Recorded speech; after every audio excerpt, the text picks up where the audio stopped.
Baru-baru ni viral tentang anak gajah kena langgar dengan lori ayam dekat Geri. Nah, sekitar jam 2 pagi itu menyebabkan anak gajah terbabit terperosok di bawah kenderaan berat berkenaan. Sedih, tapi ini bukan kali pertama.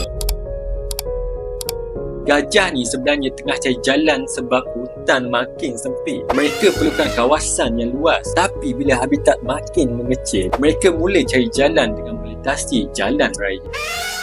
Tapi ada satu benda tentang gajah ni ramai orang yang tak tahu. Gajah ni bijak, ingatan dia memang kuat. Dia ingat laluan, ingat keluarga, dan kalau ada yang mati, dia boleh bersedih lah. Serius, emosi gajah sama macam manusia. Konflik antara gajah dan manusia ni makin kerap berlaku. Dan setiap aksiden bukan sahaja bawa kematian, tapi juga trauma untuk kumpulan gajah yang lain. Sebab tu kita kena ambil tindakan untuk bantu gajah-gajah ni. Contohnya, buat laluan khas untuk haiwan, pagar keselamatan dan awareness sikit untuk orang awam. Bukan salahkan gajah bila mereka lalu jalan yang dulunya hutan mereka. Kalau kita tak jaga sekarang, bukan gajah je pupus, tapi warisan alam kita sendiri mungkin akan hilang buat selama-lamanya.